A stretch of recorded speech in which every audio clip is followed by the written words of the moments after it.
Assalamualaikum warahmatullahi wabarakatuh. Waalaikumsalam warahmatullahi wabarakatuh. Alhamdulillah, wassalatu wassalamu ala sayyidina Rasulillah, sayyidina wa maulana Muhammad ibn Abdullah wa ala alihi wa sahbihi wa mawalah. La haula wa la quwwata illa billah, amma ba'du. Bapak-bapak, ibu-ibu, saudara-saudara kaum muslimin rahimakumullah. Sudah menjadi keyakinan dalam kehidupan kita bahwa segala yang ada permulaannya tentu akan ada penghabisannya. Setiap yang punya awal mesti akan punya akhir. Tidak ada keabadian dalam kehidupan dunia ini. Semuanya datang dan pergi silih berganti, berubah oleh pergeseran masa dan pertukaran waktu. Demikianlah kalau kita mau merenungi kehidupan dari alam di sekitar kita. Sejak dari kehidupan tumbuh-tumbuhan, binatang, sampai kepada kehidupan kita, makhluk bernama manusia. Lihatlah kita manusia misalnya. Dimulai sejak kita terlahir ke alam ini, keluar dari alam rahim ibu, menjadi bayi yang merah tidak berdaya, untuk kemudian berangsur meningkat menjadi anak-anak. Dari kehidupan anak-anak berubah lagi kita menjadi remaja dengan segala keceriaan dan kelincahannya, dan dari masa remaja naik lagi kita memasuki usia dewasa, untuk kemudian berangsur memasuki hari tua. Lalu setelah kita memasuki hari tua, sehari, seminggu, sebulan, setahun, sampailah kita kepada batas waktu yang telah ditentukan oleh Allah, yang dinamakan ajal, dan bertemulah kita dengan yang disebut maut. Ini merupakan kepastian dalam kehidupan. Kalau saja kita mau merenung perubahan-perubahan yang terjadi pada diri kita, seharusnya membuat kita insaf dan sadar. Di kala remaja kita begitu lincah, punya rambut yang hitam ikal berderai, punya lesung di pipit, punya senyum yang indah menawan setiap orang yang melihat, punya kulit yang kencang dan bersih. Manakala kita memasuki hari tua, perubahan frontal pun terjadi. Kulit mulai jadi keriput, rambut yang tadinya hitam ikal berderai mulai memutih, nikmat berkurang, gigi yang tadinya utuh dan sanggup mengunyah apa saja, satu demi satu permisi meninggalkan kita. Sangat boleh jadi dikala remaja kita senyum semua orang terpikat. Dikala hari tua dengan kulit yang keriput dan gigi yang tidak ada lagi, manakala kita senyum, mungkin orang bakal lari dari sekitar kita. Kemana keindahan yang tadinya begitu menawan? Kemana senyum lesung pipit yang tadinya menarik perhatian orang? Pergi meninggalkan kita, berubah oleh pergeseran masa dan pertukaran waktu. Nah, bila maut datang menjemput kita, selesailah kehidupan sampai di situ? Ternyata belum. Kalau lahir merupakan perpindahan hidup dari alam rahim ke alam dunia, maka mati hakikatnya merupakan perpindahan hidup dari alam dunia ini ke alam kehidupan yang berikutnya, yang dinamakan dengan alam barzakh. Andai kata hidup cuma sekali, secara moral kita sanggup berkata, alangkah tidak adilnya Tuhan. Kenapa? Dalam kehidupan ini kan aneka ragam terjadi. Ada orang yang zolim, ada orang yang dizolimi. Ada orang yang membunuh, ada orang yang terbunuh. Ada orang yang kaya, ada orang yang miskin.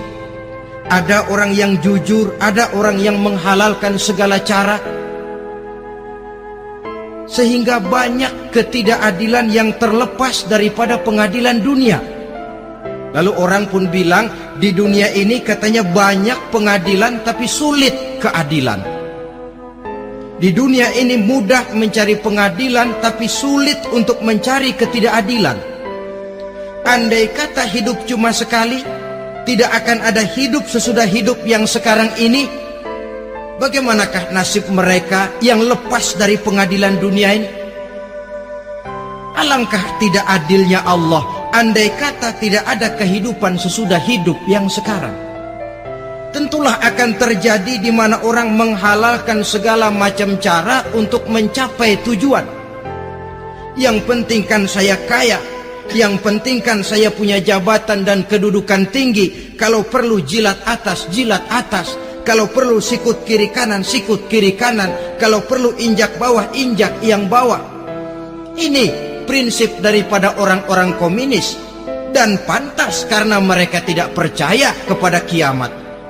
Pantas karena mereka tidak percaya akan adanya kehidupan sesudah hidup yang sekarang ini. Maka saya menghimbau kepada seluruhnya, kita sudah kadung menyepakati negara ini berdasarkan Pancasila. Kita sudah kadung konsensus bahwa PKI dengan seluruh ajarannya tidak punya hak hidup di bumi Pancasila yang kita cintai ini. Maka salah satu ajaran PKI tujuan menghalalkan cara. Kita orang Indonesia yang berbudi pekerti luhur, yang punya nilai budaya tinggi, janganlah sampai mencaci PKI, membubarkan PKI, mengutukkan PKI, tapi dalam kehidupan sehari-hari prakteknya prinsip komunis kita pakai. Apa itu? Tujuan menghalalkan cara. Asal sudah tujuan tercapai, cara apapun saja halal. Itu pandangan hidup orang yang tidak percaya kepada adanya hari akhirat. Sebagai muslim yang yakin akhirat ada, kiamat pasti akan datang. Hidup tidak cuma sekali. Maka kalau kita zalim, kalau kita berbuat aniaya, kalau kita melakukan korupsi, kalau kita merugikan orang lain, boleh jadi kita terlepas daripada pengadilan dunia. Tapi ingatlah, kita tidak akan pernah lepas dari pengadilan Allah. Pengadilan Qadhi Rabbul Jalil, di mana kita akan diadili dengan seadil-adilnya. Dan tidak satu perbuatan yang bersifat salah, yang bagaimanapun kecilnya, yang akan lepas dari pengadilan di akhirat itu nanti.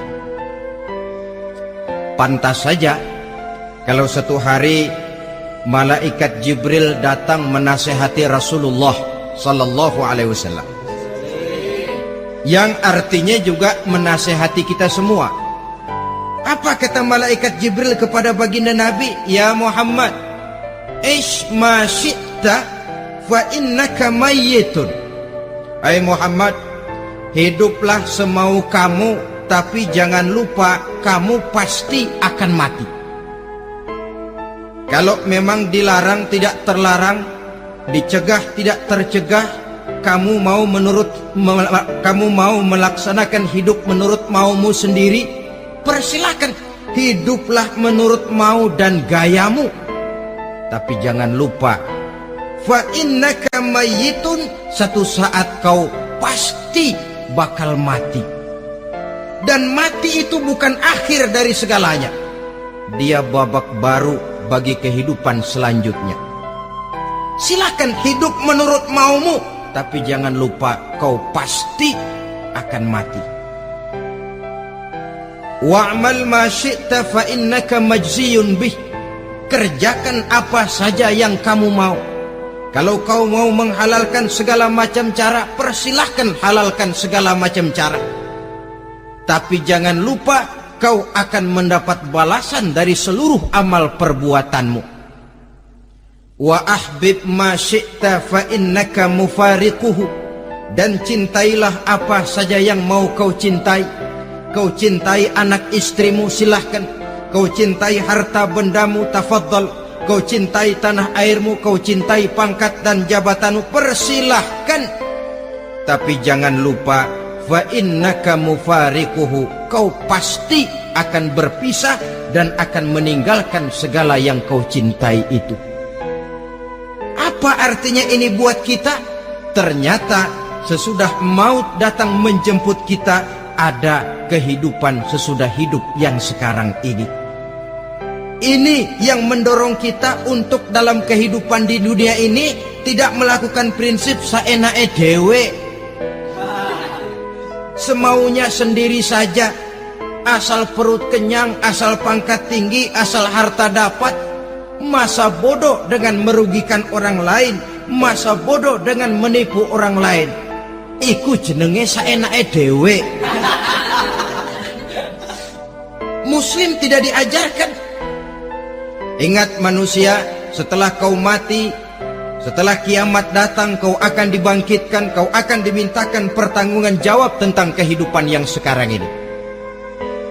Saudara hadirin, oleh sebab itu kalau kita bicara soal kiamat, soal akhirat, ini memang masalah yang gaib, yang sepenuhnya tidak bisa dicernakkan dengan kemampuan penalaran intelektual. Dasar di dalam membicarakan ini tidak lain adalah iman kita kepada Allah Subhanahu wa ta'ala.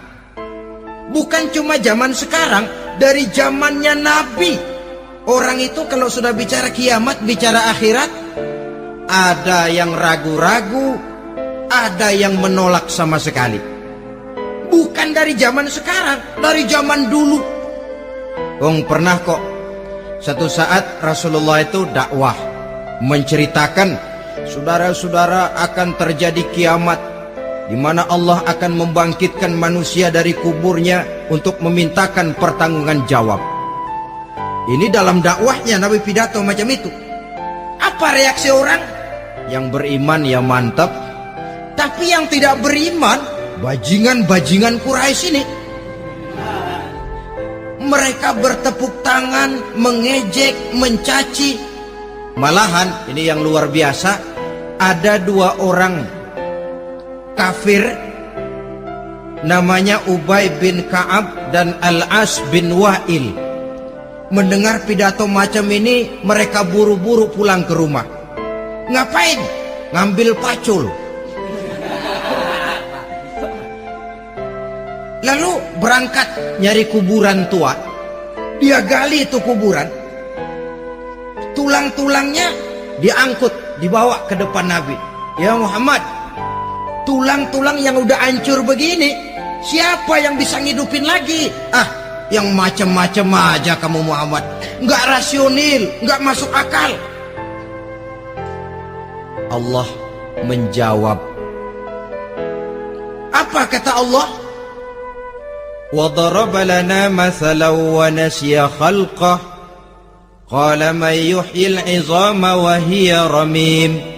Qul yuhyiha alladhi ansha'aha awwala marrah wa huwa bikulli khalqin 'alim. Mereka memberikan perumpamaan kepada kami, kata Allah. Mereka melupakan asal kejadiannya. Mereka bertanya, siapa yang sanggup menghidupkan tulang belulang yang sudah hancur kayak begini? Qul yuhyiha alladhi ansha'aha awwala marrah. Katakan kepada mereka Muhammad, yang akan menghidupkannya adalah Dia yang telah menciptakannya pertama kali dulu. Kalau Dia sanggup menciptakan, Dia tentu lebih sanggup lagi untuk mengembalikan reproduksi ciptaan itu sebagaimana semula. Yang paling kasihan yang ragu-ragu. Akhirat itu ada apa enggak sih? Kiamat itu ada apa enggak sih? Lantaran ragu-ragu, terombang-ambing dia antara harapan dan putus asa, antara kenyataan dan idealisme. Ada yang buta sama sekali, 100% terhadap keadaan-keadaan sesudah mati. Perhatian mereka hanya tercurah kepada kehidupan sebelum mati. Yang mereka perhatikan siang dan malam tidak lebih daripada urusan perut. Pergi pagi, pulang sore, peras keringat, banting tulang. Cuma soal makan, soal minum, soal pakaian, soal kendaraan, soal rumah tangga, soal anak, soal istri. Yang mereka pentingkan hanya soal-soal politik misalnya, ekonomi, pembangunan dan industri. Untuk soal-soal kayak begitu, giat betul, habis seluruh waktu untuk memikirkan, meningkatkan kebudayaan, politik, sosial, ekonomi. Kadang-kadang kurang tidur, kurang istirahat, berkeliaran ke sana kemari ke tempat yang jauh-jauh, sampai kadang-kadang terkena stres, penyakit darah tinggi, ginjal, lever, untuk memikirkan hal-hal yang semata-mata karena dunia saja. Lantas boleh jadi mereka mendapatkan kekayaan yang berlimpah ruah, mendapatkan kedudukan yang tinggi, nama yang semerbak, dikenal orang di barat dan di timur, di utara dan di selatan. Tetapi alangkah kecewanya mereka jikalau datang ajal menjemput nyawa, mati mereka, meninggalkan harta yang banyak, nama yang masyhur. Mereka disebut dengan jasa-jasanya. Radio memberitakan, TV menyiarkan, koran-koran memuat. Bahkan nama mereka kadang-kadang dikenang 2-3 tahun setelah wafatnya. Tetapi dalam pada itu, roh mereka merintih, mengeluh, menderita, karena dilemparkan oleh Allah ke tempat-tempat yang kotor. Penyesalan yang sudah tidak akan ada gunanya lagi. Saudara-saudara kaum muslimin rahimakumullah, oleh karena itu kehidupan akhirat bukanlah dongeng dan takhayul, bukan khurafat dan hayalan. Kehidupan akhirat, hari kiamat adalah kebenaran dan kepastian. Dalam surah Al-Hajj ayat ke-7, Allah subhanahu wa ta'ala menyatakan, wa anna as-sa'ata atiyatun la raiba fiha wa anna allaha yab'asu man fil qubur. Dan bahwasanya kiamat itu sesungguhnya adalah sesuatu yang pasti dan tidak ada keraguan-raguan lagi di dalamnya. Dan bahwasanya Allah sungguh-sungguh akan membangkitkan manusia dari kuburnya masing-masing. Nah, kalau kita sudah yakin kiamat sesuatu yang pasti adanya, akhirat sesuatu yang pasti adanya, dari mana pembicaraan tentang kiamat ini kita mulai? Tentu dari diri kita. Marilah kita mencoba melihat proses perjalanan hidup ini sampai kita memasuki kiamat. Hadirin, tidak ada makhluk secantik manusia. Tidak percaya? Pernah keragunan? Nah, saudara masuk ke kebun binatang, segala macam makhluk ada di situ, ratusan macam jenis binatang. Bandingkan dengan saudara, kira-kira cakep mana?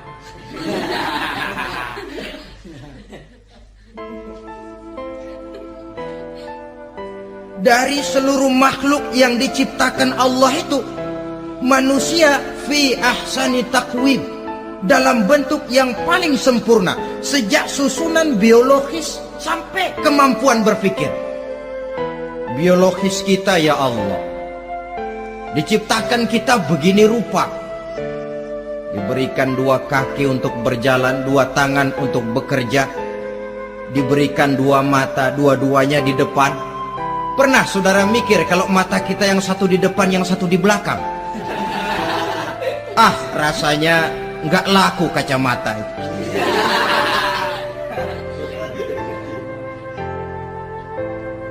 diberikan hidung dengan 2 lubang, tahu betul Allah ke bawah lagi lubangnya.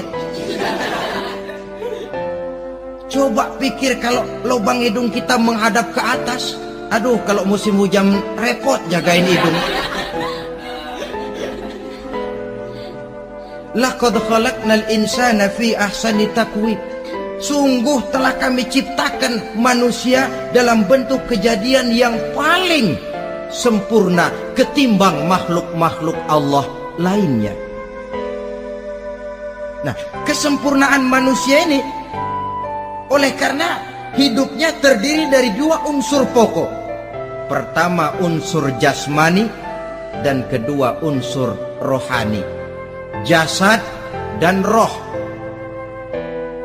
Jasad yang terlihat sekarang ini, potongan saudara yang ngejedok di depan saya ini jasad saudara. Ini yang berasal dari saripati makanan yang dimakan oleh bapak ibu kita. Lalu hasil kerjasama yang baik antara ibu dengan bapak, terwujudlah kita.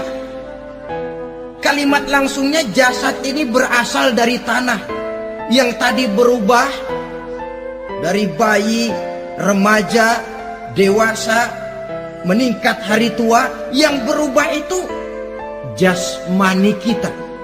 Kenapa? Karena jasmani itu materi, benda, daya tahannya terbatas. Dia berubah oleh pergeseran masa dan pertukaran waktu. Apa ada orang makin tua makin cakep? Jasmani oleh karena dia materi, dia berubah oleh pergeseran masa dan pertukaran waktu. Nah, yang menyebabkan jasmani itu bergerak karena ada roh di dalamnya. Ini yang menyebabkan kehidupan. Ini yang menjadi sumber kehidupan, pusat kesadaran dan pengertian dalam kehidupan manusia. Tanpa roh dalam diri kita, maka jasad kita. Pernah lihat orang mati? Itu kalau orang mati, coba perhatikan. Apanya yang kurang? Kupingnya masih ada, tapi sudah tidak sanggup mendengar. Matanya masih lengkap, tapi tidak mampu melihat. Jangankan melihat, terbuka saja tidak. Mulutnya masih ada, tapi sudah tidak bicara lagi. Telinganya cukup, tapi sudah tidak sanggup mendengar. Kakinya lengkap, tapi tidak mampu lagi berjalan. Apa penyebabnya itu? Ternyata jasmani kita, jasad ini manakala sudah ditinggalkan oleh roh, dia tidak akan bisa berdaya apa-apa. Tidak mampu berjalan, tidak pula berbuat, tidak pula bekerja apapun saja. Saudara-saudara, dua-duanya punya kebutuhan. Jasmani ada kebutuhannya, rohani pun ada kebutuhannya. Jasmani yang jelas perlu makan, perlu minum, perlu tidur, perlu pakaian, dan sebagainya. Nah, apabila saat berpisah datang, ajal sampai, berpisahlah roh dan jasad. Dan itulah yang dinamakan dengan maut.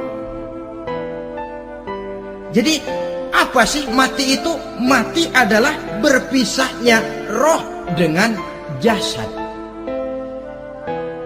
Sebab itu Islam sangat menganjurkan kita untuk banyak-banyak mengingat mati. Bagaimana caranya mengingat mati? Pertama, mati itu kan pasti. Kira-kira yang hadir di sini ada yang nggak mati nggak kira-kira? Semuanya bakal mati kan? Berani? Sekarang mau? Saudara, sebenarnya kalau kita merenung lebih jauh, orang itu tidak perlu takut mati. Walaupun tidak boleh terlalu berani menghadapi mati. Karena bagaimanapun takutnya kita kepada mati, toh dia pasti datang. Bagaimanapun beraninya kita mati, kalau belum ajal, ya tidak mati juga. Jadi muslim itu kan harus berani menghadapi hidup dan tidak takut menghadapi mati. Mati adalah sesuatu yang pasti. Muslim dianjurkan banyak-banyak mengingat mati dalam kehidupan. Caranya bagaimana? Pertama, berziarah nengokin teman yang sakit. Ya? Suka nengokin teman yang sakit enggak? Oh, itu pahalanya kata Nabi. Menengok orang yang sedang sakit lebih afdol daripada sholat sunnah 1000 rakaat. Apa pernah saudara sembahyang sunnah sampai 1000 rakaat? Nengokin orang sakit pahalanya lebih afdol daripada itu. Kenapa menengoki orang sakit mengingatkan kita kepada mati? Iya ya, ini teman saya yang kemarin segar banget, bercanda sama saya, ketawa sama-sama, sekarang terbaring tidak berdaya, hilang kemampuannya, hilang keceriaannya, sakit. Iya kalau sembuh, kalau ajar. Iya sekarang giliran dia, kalau jatuh ke saya. Lalu menghibur teman dengan kata-kata yang enak, yang akan mendatangkan sugesti supaya dia cepat sembuh. Jangan nengokin orang sakit jujur. Sakit apa lu? Perut. Emang teman gua kemarin sakit begini mati. Wah, itu orang bisa jadi shock. Lantaran etika kita tidak akan sampai ke sana. Menjenguk orang sakit akan mengingatkan kita kepada mati. Apalagi ziarah kubur. Ada yang orang tuanya sudah meninggal? Nah, kalau ada, ya tidak bisa tiap hari, sekurang-kurangnya seminggu sekali. Jumat pagi misalnya, ziarah kita ke kubur. Sehingga kalau kita masuk kubur kan ada etikanya. Assalamualaikum ya ahlal kubur wa inna insyaallahu bikum lahikun. Hai penduduk kubur, keselamatan bagi kamu dan kami yang masih hidup sekarang ini insyaallah pasti bakal nyusul kamu. Iya, yang kemarin gagah benar sekarang terbaring tanpa daya. Ini unggukan kuburannya. Yang kemarin ada sekarang sudah tidak ada. Kemana dia? Kami satu saat pasti akan begini. Ingat mati. Lalu apalagi yang bisa membuat kita ingat kepada mati? Mengawal jenazah. Bukankah sangat dianjurkan oleh agama? Bahkan kalau bisa sejak mengurusnya, memandikannya, mengkafankannya, menyolatkannya untuk kemudian mengantarnya ke kubur. Hari ini saya antar dia ke kubur, besok boleh jadi saya yang diantar orang. Hari ini saya solatkan dia, besok boleh jadi saya yang disolatkan orang. Hari ini saya masukkan dia ke liang lahat, besok mungkin giliran saya dimasukkan orang ke liang lahat. Ingat mati, tumbuh kesadaran. Lalu daya positifnya dalam kehidupan apa? Nah, saudara-saudara hadirin, orang yang mengingat mati bukan lantas menjadi lemah dalam kehidupan, menjadi putus asa, sedikit semangat, terbentur kesulitan, mudah frustasi. Bukan itu tujuannya kita diperintah mengingat mati. Jelasnya Islam menganjurkan kita untuk mengingat mati guna maksud-maksud yang positif, supaya orang lalu sadar hidup ini cuma sebentar. Maka mumpung hidup, nah ini mumpung, tapi mumpung yang baik. Mumpung hidup, maka hidup yang singkat ini harus saya pergunakan dengan sebaik-baiknya, melakukan kebajikan yang sebanyak-banyaknya, menjauhkan rasa malas, menunggu keajaiban yang datang dari langit, berleha-leha, bermain-main, sementara maut kalau dia datang tidak pernah main-main. Pantas kalau seorang penyair bernama Syauqi memesankan, tazawwad bittaqwa fa innaka la tadri Iza hanna al-lailu hal ta'ishu ila al-fajri. Kam min sahihin mata min ghairi illatin, wa kam min alilin 'asha hinan min ad-dahri. Persiapkan dirimu dengan takwa, sebab kamu tidak tahu apabila malam datang kamu masih bisa hidup apa enggak besok pagi. Apa ada jaminan saudara yang kumpul di depan saya malam ini besok masih bisa hidup? Ada jaminan? Tidak ada sama sekali. Kam min sahihin mata min ghairi illatin. Berapa banyak orang sehat mati nggak pakai sakit lagi. Sebabnya kadang-kadang ringan saja. Ada yang cuma jatuh di kamar mandi mati. Ada yang cuma ketiban pensil. Iya, kalau ketiban pensil 3 peti masa nggak mati. Ta'addadatil asbab wal mautu wahid. Sebabnya boleh jadi macam-macam, tapi mati satu juga, yaitu mati. Dia seperti kelapa yang terlalu tua jatuh ke bawah, yang kembang baru keluar pun jatuh ke bawah.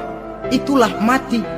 Dia datang menjemput yang bayi, dia datang mengambil yang anak-anak, dia datang juga kepada yang remaja, kepada yang dewasa, kepada yang tua sekalipun. Jangan yang remaja lalu berpikir, gua rasanya masih jauh banget mau mati. Ini sesuatu yang pasti yang kita tidak pernah diberitahu kapannya. Kalau dikasih tahu kapannya kan kita bisa, umpama malaikat maut datang ke rumah saya, saudara Zainuddin kau mati 80 tahun lagi. Wah, saya kan berhitung, masih lama, poya-poya aja dulu . Tapi ini tidak pernah diberitahu kepada kita. Lantaran tidak diberitahu itulah kita perlu bersiap-siap dengan selalu mengingat-ingat mati yang mendorong kita untuk berbuat positif. Satu contoh peringatan mati yang mendatangkan positif pada peristiwa ketika turun perintah hijrah. Ketika di Mekah sudah terpepet turun perintah hijrah. Ini sahabat yang berangkat hijrah, jangan dikira semua bulat hati. Ada yang mikir, kalau saya hijrah berangkat dari Mekah ke Madinah, nanti di tengah jalan dicegat oleh kafir Quraisy lalu dibunuh, mati saya. Takut mati. Allah peringatkan, kullu nafsin za'iqatul maut. Kamu disuruh hijrah saja takut mati, padahal kamu tahu semua yang hidup bakalan mati. Diam saja di Mekah mati, hijrah ke Madinah pun akan mati. Mendengar ayat ini, Sayyidina Umar bin Khattab seperti dibakar semangatnya. Kalau sebagian sahabat hijrah sembunyi-sembunyi, beliau mau hijrah itu malah bajingan Quraisy dikumpulkan ke Ka'bah. Pidato, ya ma'syarah Quraisy, dedengkot Quraisy, dengerin. Besok pagi yang namanya Umar bin Khattab mau hijrah dari Mekah ke Madinah. Siapa yang kepengen kepalanya berpisah dengan badannya, persilahkan cegat Umar di jalanan. Besok dengan tenang dia berangkat hijrah, gak ada yang berani nyegat. Tuh Quraisy juga barangkali mikir, gue ngapain nyegat penyakit. Begitu ingat mati, timbul semangat juang, timbul semangat berbuat. Ini ingat mati yang positif, bukan yang melemahkan semangat. Dah jangan kerja rajin-rajin dah, lu bakalan mati. Ini ingat mati yang salah pasang. Ingat mati seharusnya mendorong manusia untuk berbuat lebih tekun. Allah memberikan peringatan, qul innal mauta allazi tafirruna minhu fa innahu mulaqikum. Katakan, maut yang kamu akan melarikan diri daripadanya, yang kamu takuti benar dia pasti akan datang menjemput kamu. Saudara-saudara hadirin yang saya hormati, datangnya memang tidak kita harapkan yang namanya maut. Tapi sekali dia datang, tidak ada pintu tempat kita lari. Dia memang tidak pernah kita undang, tapi sekali dia datang mengetok pintu, kekuatan apa yang bisa menolak? Dia sebuah tanda seru dalam kehidupan. Apa yang menyebabkan orang takut mati? Pertama, barangkali karena dia tidak tahu bagaimana kehidupan sesudah mati. Alam kubur gelap, alam akhirat gelap, sehingga dia bingung. Lantaran bingung lalu jadi takut. Yang kedua, boleh jadi oleh bayangan-bayangan dosa yang pernah dia kerjakan di dunia ini. Kerjanya cuma menumpuk dosa.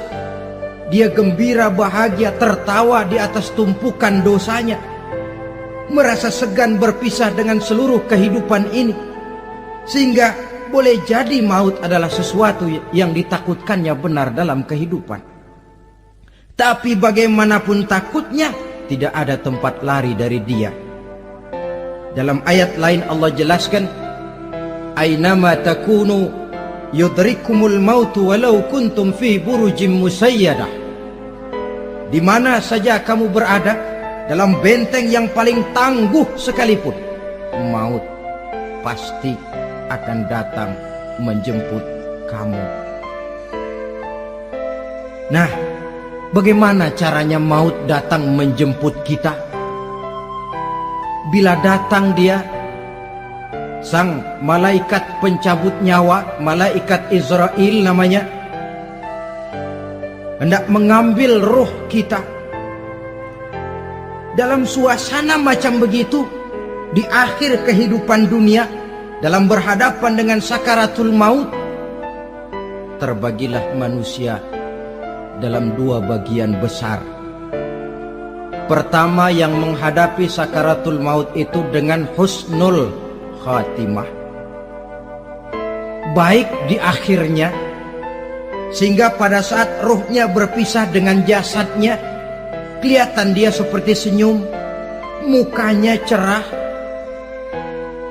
Bahkan sebelum itu boleh jadi dia sempat meninggalkan pesan-pesan yang baik. Ada yang sempat azan, ada yang sempat baca Quran. Pernah kan nemui orang yang mau mati seperti itu? Yang sempat azan, yang sempat baca Quran, yang sempat meninggalkan wasiat-wasiat yang baik. Sebab apa? Malaikat maut datang menjemput mereka juga dengan baik-baik. Dicabut ruhnya perlahan-lahan, tapi sungguh pun perlahan-lahan. Pedihnya, sakitnya tetap tiada tara. Rasulullah Sallallahu Alaihi Wasallam, dikala beliau hendak berhadapan dengan sakaratul maut, diceritakan mencelupkan tangannya ke dalam gelas berisi air, lalu mengusapkannya ke muka beliau seraya berdoa, "Ya Allah, mudahkan saya dalam menghadapi sekarat ini." Beliau juga yang mengatakan bahwa sakitnya sakaratul maut sama dengan 300 kali bacokan pedang. Sehingga kita diajarkan doa. Di antara doa selamat itu kan ada, Allahumma hawwin alaina fi sakaratil. Ya Allah, mudahkan saya di dalam menghadapi sakaratul maut itu. Ketika ruh ini keluar dari jasad, mata masih mengikuti ruh itu. Jika kadang-kadang ada yang matanya terbelalak dan tidak sempat ditutup, terbuka terus, mengikuti ruh itu keluar dari jasadnya. Adapun golongan kedua, manusia yang ketika berhadapan dengan sakaratul maut mendapatkan su'ul khatimah, jelek di penghabisannya. Sekaratnya sudah setengah mati, lalu jelek juga di akhirnya, mati dalam keadaan yang tidak baik, tidak terpuji. Ada yang lagi megang kartu, mati. Ada yang lagi di tempat ngadu ayam, mati. Ada yang lagi di tempat pelacuran, mati. Ada yang lagi megang botol minuman keras, mati. Nih barangkali malaikat maut gemes banget nariknya, lu bajingan, lu tarik terus ya. Mati su'ul khatimah. Makanya bagus itu. Kadang-kadang di majelis-majelis taklim kan sering dibaca, ya Allah biha, ya Allah biha, ya Allah bihusnil khatimah. Kan ada itu? Ada enggak? Saudara hadirin, mohon agar oleh Allah kita diberikan husnul khatimah, baik di saat ruh akan berpisah dengan jasad.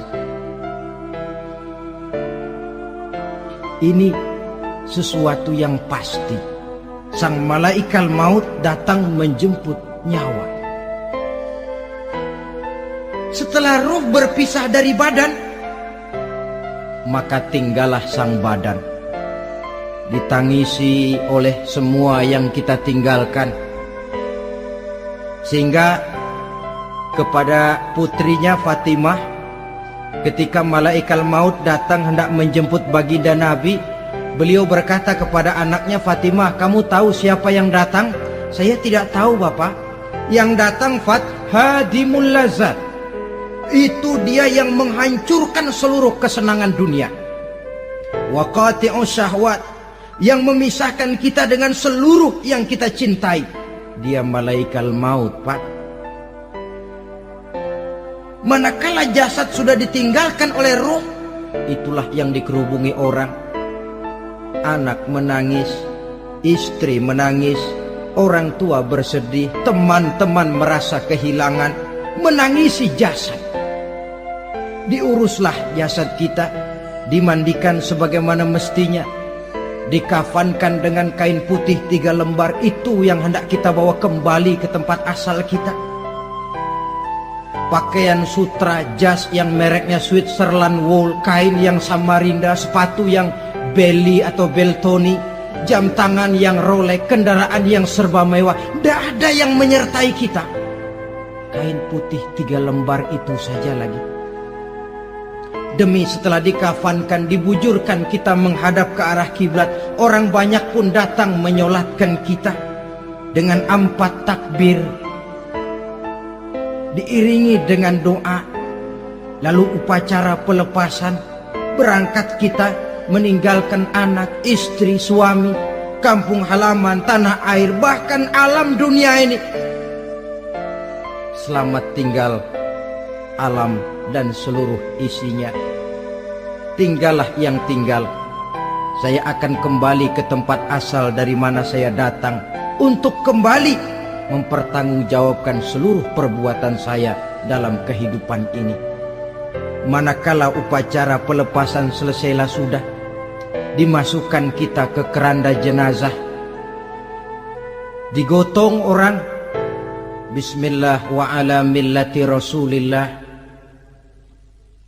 dibawa ke tempat peristirahatan terakhir katanya. Padahal dulu kalau mau kita istirahat, ke villa lah kita, ke Bali lah kita, ke Hong Kong lah kita, ke tempat-tempat tamasya yang indah. Oh, rupanya akan sampai juga perjalanan menuju tempat peristirahatan terakhir, yang luasnya tidak akan lebih dari 2 kali 1 meter. Diusung orang kita, diantarkan orang banyak. Manakala sampai ke atas liang lahat, pengusung jenazah dibuka, diturunkan kita ke liang lahat, dibaringkan. Gumpalan tanah akan jadi bantal kita.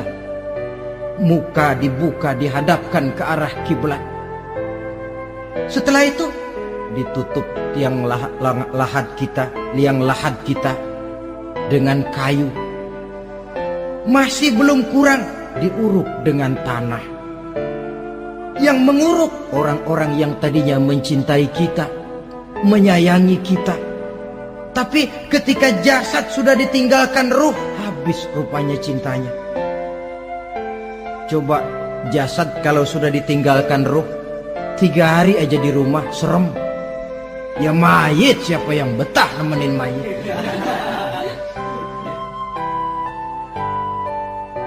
Lalu bila upacara pemakaman selesai, maka berusahalah semuanya. Para pengantar akan kembali ke rumahnya masing-masing. Maka masuk kita ke alam kehidupan, yaitu yang disebut alam barzah atau alam kubur. Apa selesai hidup sampai di situ? Tidak. Hanya beberapa langkah setelah yang mengantar kita pulang. Diriwayatkan dalam hadis Bukhari dan Muslim, bila seseorang sudah diletakkan di kuburnya, lalu yang mengantar kembali pulang, maka roh si mayit akan dapat mendengar bunyi terompah orang yang pulang itu. Bunyi terompahnya terdengar. Datang dua malaikat menanyakan dia dengan pertanyaan-pertanyaan yang kalau bisa dijawab dengan betul, dua malaikat yang bernama Munkar Nakir akan bilang, jawabanmu betul, tenanglah kau di sini, naumatal arus, tidurlah kau di sini seperti tidurnya pengantin. Orang yang baik-baik di alam kuburnya akan mendapat nikmat kubur, sehingga masa penantian yang lama. Sebab jangan lupa, kita masuk ke kubur itu kan menunggu sampai datangnya hari kiamat. Jadi kalau kiamat umpama masih 1000 tahun lagi, ya 1000 tahun kita menunggu. Orang yang baik-baik penantian di alam kubur, kata malaikat, naumatal arus, tidurlah kamu seperti tidurnya pengantin. Bagaimana sih tidurnya pengantin? Nggak berasa. Iya, kata anak sekarang, endah aja udah. Begitu mendusin pagi, kata lakinya, malam sebentar bener ya Neng.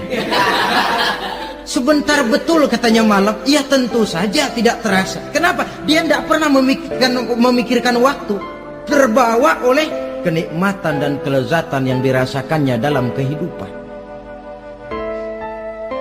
Tapi orang kafir, orang yang dosanya bertumpuk, tidak sanggup menjawab pertanyaan dua orang malaikat, maka dia akan mendapat azab di alam kuburnya terus menerus siang dan malam sampai datangnya hari kiamat.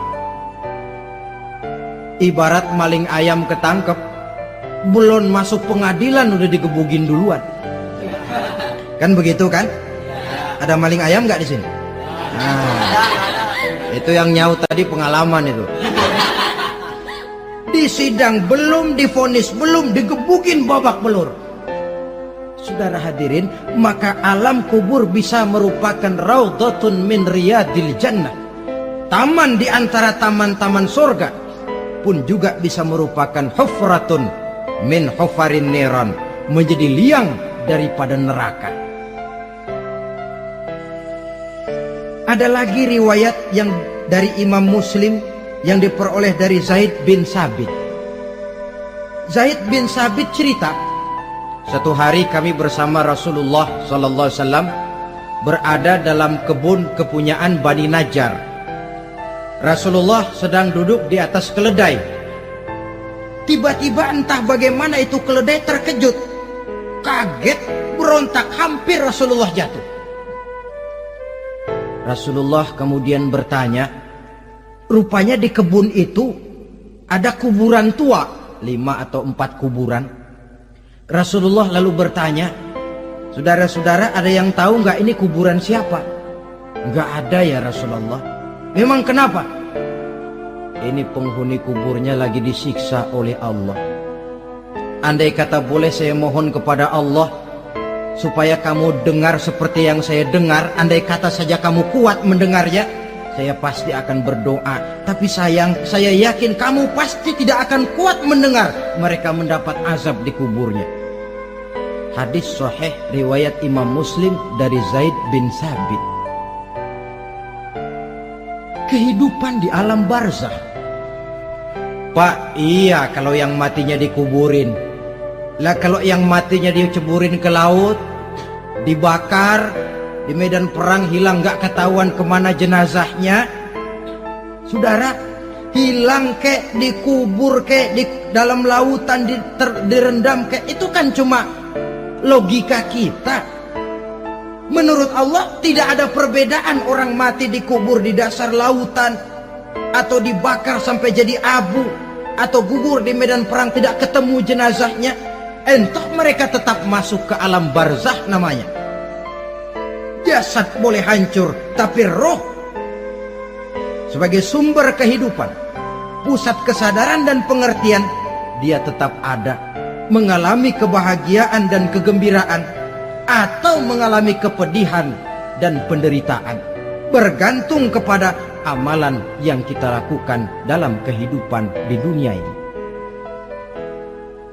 Maka dalam Yasin tadi kan jelas, qul yuhyiha alladzi ansha'aha awwala marrah, yang menghidupkan mereka yang dikubur di dasar lautan, mereka yang dibakar sampai jadi abu, yang akan menghidupkan ialah Allah yang menciptakan mereka dulu pertama kalinya. Jadi kalau sudah ada aslinya, ya tentu tidak perlu contoh lagi, akan sangat mudah membuatnya. Orang tua kita, keluarga kita yang sudah berpulang, mereka di alam barzah sekarang ini bisa mendapat nikmat kubur, bisa mendapat azab kubur, bergantung amalan mereka dalam kehidupan di dunia ini. Dalam Musnad Imam Ahmad dan Sahih Abi Hatim malah ada tambahan riwayat. Orang yang banyak kebajikannya di dunia, amalannya akan datang menemani dia. Sholatnya dekat kepalanya, puasa sebelah kanan, zakat sebelah kiri, menghibur dia. Malahan dikatakan berbentuk orang yang cantik menemani dia di alam kuburnya. Aneh, dia tanya, man anta lam ara fid dunya ajmal minka. Siapa kamu? Di dunia ini belum pernah saya melihat orang secantik kamu. Dia jawab, ana amaluka soleh. Saya adalah amalmu yang soleh yang kau kerjakan waktu di dunia. Saya sekarang diperintahkan untuk menemani kamu di sini. Alhamdulillah. Sedangkan amalnya yang jahat akan datang dalam bentuk yang menyeramkan menemani dia di sana. Bayangin deh, di kuburan ditemenin yang serem-serem. Sama juga di dunia. Di dunia, kalau kita di tempat gelap ditemenin orang cakep, enak nggak? Wah, pengalaman. Tapi coba bayangin, sudah tempatnya gelap, yang nemenin jelek nggak ketulungan, gerah kita. Nah, saudara hadirin yang saya hormati, lalu bagaimana tempat arwah-arwah yang sudah kembali menghadap Allah yang disebut mustaqarrul arwah itu? Macam-macam tingkatannya sesuai dengan profesi dan amalannya waktu di dunia. Ada roh-roh itu yang setelah pisah dengan jasad, artinya mati, ditempatkan di tempat yang disebut a'la iliyin, tempat yang tertinggi. Siapa ini? Arwahnya para nabi dan para rasul. Ini fi a'la iliyin, di tempat yang tertinggi. Arwahnya para nabi, arwahnya para rasul. Dan karena kita bukan nabi, bukan rasul, ya jangan mimpi dapat tempat fi a'la iliyin, kecuali kalau Allah menghendaki. Itu hak prerogatif Allah. Tapi kan tidak adil kalau Allah melakukan itu. Ini kelompok roh-roh yang masuk golongan VIP. The first class. Para nabi, para rasul. Lalu ada pula roh-roh itu yang setelah pisah dengan jasadnya diumpamakan seperti burung-burung hijau yang berterbangan di perkebun-kebunan surga. Roh siapa mereka ini? Rohnya para syuhada, orang-orang yang mati syahid gugur membela agama. Nah, ini bedanya orang mati syahid dengan pahlawan, ya. Apa bedanya syuhada dengan pahlawan? Kalau syuhada, orang yang gugur membela agama, niatnya karena Allah, mati syahid. Kalau pahlawan, orang yang gugur membela negara, orang yang dianggap berjasa kepada pemerintah. Klimaksnya, kalau orang mati syahid jelas surga, tapi pahlawan belum tentu surga. Kenapa? Bergantung kepada negara macam apa yang dibelanya dan pemerintah model mana yang dibelanya. Di negara-negara komunis misalnya, banyak nggak pahlawan? Dengan sekian tanda jasa yang mati di medan perang dan sebagainya. Kira-kira pahlawan komunis masuk surga enggak? Ya kalau pahlawan komunis masuk surga, kita enggak kebagian kapling di surga barangkali. Inilah bedanya pahlawan dengan orang mati syahid. Kemudian ada pula roh itu yang tertahan di pintu surga. Tertahan di pintu surga. Ini seperti tadi, orang yang mati syahid tapi masih ada kaitan di dunia. Rasulullah pernah ditanya orang, ya Rasul, kalau saya maju ke medan perang bela agama, mati syahid, apa saya masuk surga? Iya, masuk surga. Kecuali kata Nabi, kalau masih punya utang. Nah, tertahan di pintu surga. Ada pula roh itu yang tertahan di alam kuburnya. Ini umumnya seperti tadi itu. Ada mempunyai dosa, mempunyai kesalahan, sehingga merasakan azab kubur. Ada juga roh itu yang tertahan di permukaan bumi. Mereka yang dalam hidup selalu menumpuk dosa-dosa yang besar, meninggal sebelum keburu untuk bertaubat. Saudara hadirin yang saya hormati, inilah yang kita khawatirkan. Sebab jikalau pada saat roh sudah datang, jikalau saatnya roh datang berpisah dengan jasad, menemukan sakaratul maut, saat itu taubat sudah tidak akan ada gunanya lagi. Masuk ke alam kubur, mendapat azab kubur sampai datangnya hari kiamat. Berapa lama di alam kubur ini?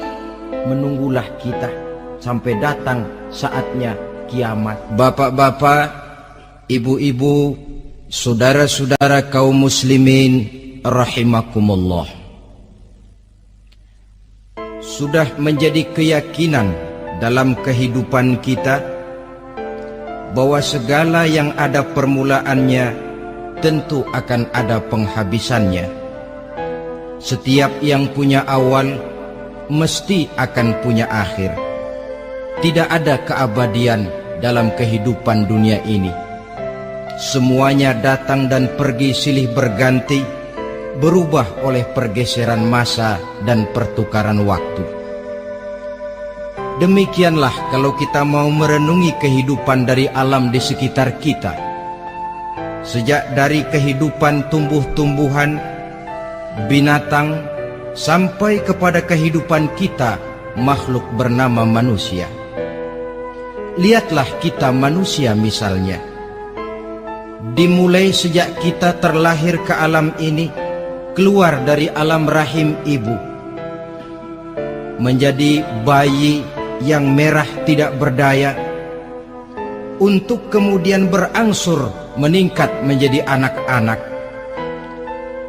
Dari kehidupan anak-anak berubah lagi kita menjadi remaja dengan segala keceriaan dan kelincahannya, dan dari masa remaja naik lagi kita memasuki usia dewasa, untuk kemudian berangsur memasuki hari tua. Lalu setelah kita memasuki hari tua, sehari, seminggu, sebulan, setahun, sampailah kita kepada batas waktu yang telah ditentukan oleh Allah, yang dinamakan ajal, dan bertemulah kita dengan yang disebut maut. Ini merupakan kepastian dalam kehidupan. Kalau saja kita mau merenung, perubahan-perubahan yang terjadi pada diri kita seharusnya membuat kita insaf dan sadar. Dikala remaja kita begitu lincah, punya rambut yang hitam ikal berderai, punya lesung di pipit, punya senyum yang indah menawan setiap orang yang melihat, punya kulit yang kencang dan bersih. Manakala kita memasuki hari tua, perubahan frontal pun terjadi.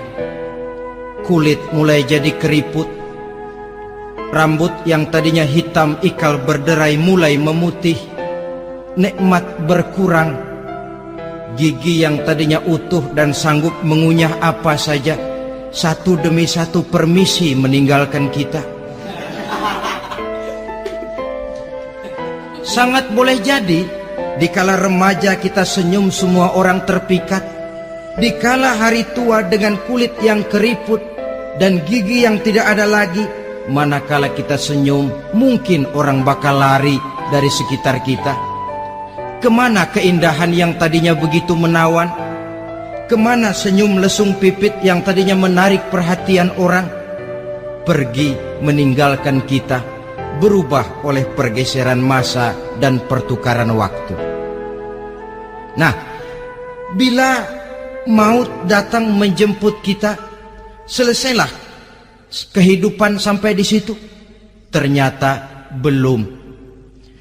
Kalau lahir merupakan perpindahan hidup dari alam rahim ke alam dunia, maka mati hakikatnya merupakan perpindahan hidup dari alam dunia ini ke alam kehidupan yang berikutnya yang dinamakan dengan alam barzakh. Andai kata hidup cuma sekali, secara moral kita sanggup berkata, alangkah tidak adilnya Tuhan. Kenapa? Dalam kehidupan ini kan aneka ragam terjadi. Ada orang yang zolim, ada orang yang dizolimi. Ada orang yang membunuh, ada orang yang terbunuh. Ada orang yang kaya, ada orang yang miskin. Ada orang yang jujur, ada orang yang menghalalkan segala cara. Sehingga banyak ketidakadilan yang terlepas daripada pengadilan dunia. Lalu orang pun bilang, di dunia ini katanya banyak pengadilan tapi sulit keadilan. Di dunia ini mudah mencari pengadilan tapi sulit untuk mencari ketidakadilan.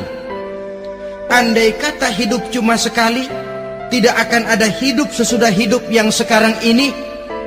Bagaimanakah nasib mereka yang lepas dari pengadilan dunia ini? Alangkah tidak adilnya Allah andai kata tidak ada kehidupan sesudah hidup yang sekarang. Tentulah akan terjadi di mana orang menghalalkan segala macam cara untuk mencapai tujuan. Yang penting kan saya kaya, yang penting kan saya punya jabatan dan kedudukan tinggi. Kalau perlu jilat atas, kalau perlu sikut kiri kanan, sikut kiri kanan, kalau perlu injak bawah, injak yang bawah. Ini prinsip daripada orang-orang komunis, dan pantas karena mereka tidak percaya kepada kiamat. Pantas karena mereka tidak percaya akan adanya kehidupan sesudah hidup yang sekarang ini. Maka saya menghimbau kepada seluruhnya, kita sudah kadung menyepakati negara ini berdasarkan Pancasila. Kita sudah kadung konsensus bahwa PKI dengan seluruh ajarannya tidak punya hak hidup di bumi Pancasila yang kita cintai ini. Maka salah satu ajaran PKI tujuan menghalalkan cara. Kita orang Indonesia yang berbudi pekerti luhur, yang punya nilai budaya tinggi, janganlah sampai mencaci PKI, membubarkan PKI, mengutuhkan PKI, tapi dalam kehidupan sehari-hari prakteknya prinsip komunis kita pakai. Apa itu? Tujuan menghalalkan cara. Asal sudah tujuan tercapai, cara apapun saja halal. Itu pandangan hidup orang yang tidak percaya kepada adanya hari akhirat. Sebagai muslim yang yakin akhirat ada, kiamat pasti akan datang. Hidup tidak cuma sekali. Maka kalau kita zalim, kalau kita berbuat aniaya, kalau kita melakukan korupsi, kalau kita merugikan orang lain, boleh jadi kita terlepas daripada pengadilan dunia. Tapi ingatlah, kita tidak akan pernah lepas dari pengadilan Allah, pengadilan Qadhi Rabbul Jalil, di mana kita akan diadili dengan seadil-adilnya, dan tidak satu perbuatan yang bersifat salah, yang bagaimanapun kecilnya, yang akan lepas dari pengadilan di akhirat itu nanti. Pantas saja kalau satu hari malaikat Jibril datang menasehati Rasulullah sallallahu alaihi wasallam, yang artinya juga menasehati kita semua. Apa kata malaikat Jibril kepada baginda Nabi? Ya Muhammad, ish ma syi'ta fa innaka mayyitun. Hai Muhammad, hiduplah semau kamu, tapi jangan lupa kamu pasti akan mati. Kalau memang dilarang tidak terlarang, dicegah tidak tercegah, kamu mau melaksanakan hidup menurut maumu sendiri, persilakan, hiduplah menurut mau dan gayamu. Tapi jangan lupa, fa innaka mayyitun, satu saat kau pasti bakal mati. Dan mati itu bukan akhir dari segalanya, dia babak baru bagi kehidupan selanjutnya. Silakan hidup menurut maumu, tapi jangan lupa kau pasti akan mati. Wa'mal ma syi'ta fa innaka majziyun bih. Kerjakan apa saja yang kamu mau. Kalau kau mau menghalalkan segala macam cara, persilahkan halalkan segala macam cara. Tapi jangan lupa kau akan mendapat balasan dari seluruh amal perbuatanmu. Wa ahbib ma syi'ta fa innaka mufariquhu. Dan cintailah apa saja yang mau kau cintai. Kau cintai anak istrimu, silahkan. Kau cintai harta bendamu, tafadhal. Kau cintai tanah airmu, kau cintai pangkat dan jabatanmu, persilahkan. Tapi jangan lupa, fa innaka mufariquhu, kau pasti akan berpisah dan akan meninggalkan segala yang kau cintai itu. Apa artinya ini buat kita? Ternyata sesudah maut datang menjemput kita, ada kehidupan sesudah hidup yang sekarang ini.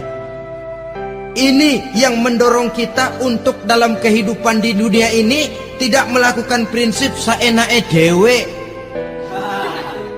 semaunya sendiri saja, asal perut kenyang, asal pangkat tinggi, asal harta dapat. Masa bodoh dengan merugikan orang lain, masa bodoh dengan menipu orang lain. Iku jenenge saenake dhewe.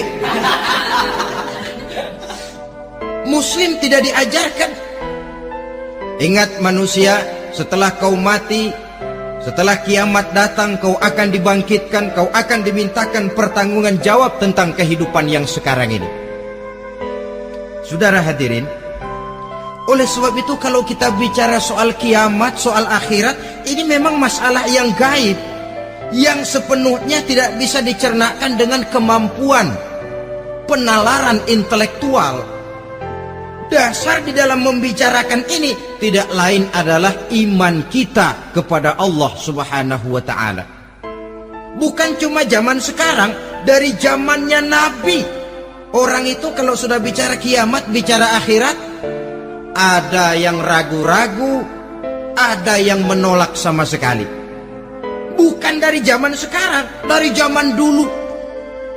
Pernah kok satu saat Rasulullah itu dakwah, menceritakan, saudara-saudara, akan terjadi kiamat di mana Allah akan membangkitkan manusia dari kuburnya untuk memintakan pertanggungan jawab. Ini dalam dakwahnya Nabi pidato macam itu. Apa reaksi orang? Yang beriman ya mantap, tapi yang tidak beriman, bajingan-bajingan Quraisy ini, mereka bertepuk tangan, mengejek, mencaci. Malahan ini yang luar biasa, ada dua orang kafir namanya Ubay bin Ka'ab dan Al-As bin Wa'il. Mendengar pidato macam ini, mereka buru-buru pulang ke rumah. Ngapain? Ngambil pacul. Lalu berangkat nyari kuburan tua. Dia gali itu kuburan. Tulang-tulangnya diangkut, dibawa ke depan Nabi. Ya Muhammad, tulang-tulang yang udah hancur begini, siapa yang bisa ngidupin lagi? Yang macam-macam aja kamu Muhammad. Nggak rasional, nggak masuk akal. Allah menjawab. Apa kata Allah? وَضَرَبَ لَنَا مَثَلًا وَنَسِيَ خَلْقَهُ قَالَ مَنْ يُحْيِي الْعِظَامَ وَهِيَ رَمِيمٌ قُلْ يُحْيِيهَا الَّذِي أَنْشَأَهَا أَوَّلَ مَرَّةٍ وَهُوَ بِكُلِّ خَلْقٍ عَلِيمٌ. Mereka memberikan perumpamaan kepada kami, kata Allah. Mereka melupakan asal kejadiannya. Mereka bertanya, siapa yang sanggup menghidupkan tulang belulang yang sudah hancur kayak begini? Qul yuhyiha allazi ansha'aha awwala marrah. Katakan kepada mereka Muhammad, yang akan menghidupkannya adalah Dia yang telah menciptakannya pertama kali dulu. Kalau Dia sanggup menciptakan, Dia tentu lebih sanggup lagi untuk mengembalikan reproduksi ciptaan itu sebagaimana semula. Yang paling kasihan yang ragu-ragu. Akhirat itu ada apa enggak sih? Kiamat itu ada apa enggak sih? Lantaran ragu-ragu, terombang-ambing dia antara harapan dan putus asa, antara kenyataan dan idealisme. Ada yang buta sama sekali 100% terhadap keadaan-keadaan sesudah mati.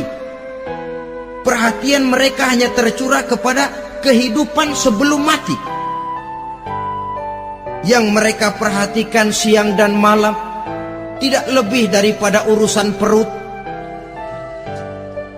Pergi pagi, pulang sore, peras keringat, banting tulang. Cuma soal makan, soal minum, soal pakaian, soal kendaraan, soal rumah tangga, soal anak, soal istri.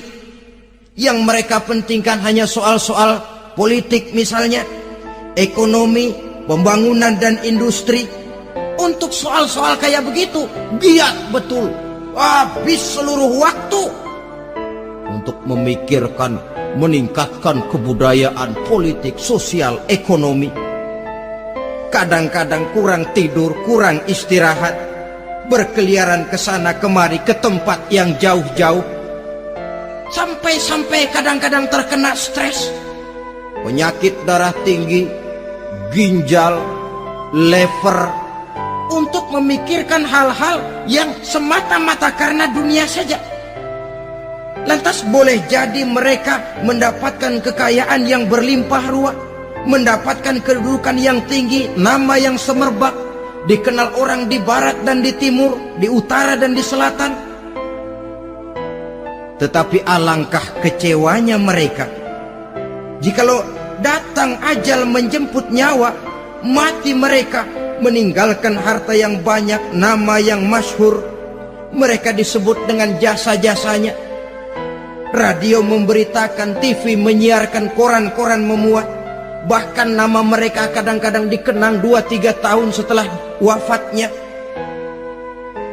Tetapi dalam pada itu, roh mereka merintih, mengeluh, menderita, karena dilemparkan oleh Allah ke tempat-tempat yang kotor. Penyesalan yang sudah tidak akan ada gunanya lagi. Saudara-saudara kaum muslimin rahimakumullah. Oleh karena itu, kehidupan akhirat bukanlah dongeng dan takhayul, bukan khurafat dan hayalan. Kehidupan akhirat, hari kiamat, adalah kebenaran dan kepastian. Dalam surah Al-Hajj ayat ke-7, Allah Subhanahu wa ta'ala menyatakan, wa anna as-sa'ata atiyatun la raiba fiha wa anna Allah yab'atsu man fil qubur, dan bahwasanya kiamat itu sesungguhnya adalah sesuatu yang pasti dan tidak ada keraguan-raguan lagi di dalamnya, dan bahwasanya Allah sungguh-sungguh akan membangkitkan manusia dari kuburnya masing-masing. Nah, kalau kita sudah yakin kiamat sesuatu yang pasti adanya, akhirat sesuatu yang pasti adanya, dari mana pembicaraan tentang kiamat ini kita mulai? Tentu dari diri kita. Marilah kita mencoba melihat proses perjalanan hidup ini sampai kita memasuki kiamat. Hadirin, tidak ada makhluk secantik manusia. Tidak percaya? Pernah ke Ragunan? Nah, saudara masuk ke kebun binatang. Segala macam makhluk ada di situ. Ratusan macam jenis binatang. Bandingkan dengan saudara, kira-kira cakep mana?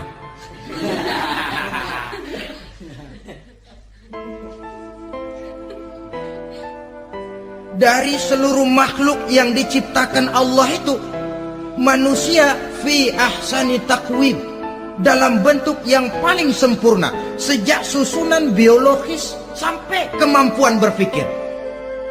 Biologis kita, ya Allah, diciptakan kita begini rupa. Diberikan 2 kaki untuk berjalan, 2 tangan untuk bekerja, diberikan 2 mata, dua-duanya di depan. Pernah saudara mikir kalau mata kita yang satu di depan, yang satu di belakang? Ah, rasanya nggak laku kacamata itu.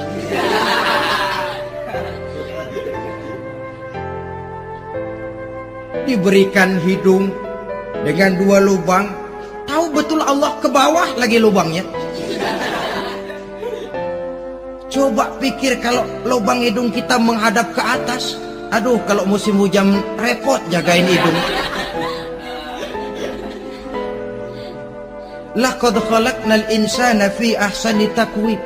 Sungguh telah kami ciptakan manusia dalam bentuk kejadian yang paling sempurna ketimbang makhluk-makhluk Allah lainnya. Nah, kesempurnaan manusia ini oleh karena hidupnya terdiri dari 2 unsur pokok. Pertama unsur jasmani dan kedua unsur rohani. Jasad dan roh. Jasad yang terlihat sekarang ini, potongan saudara yang ngejedok di depan saya ini jasad saudara.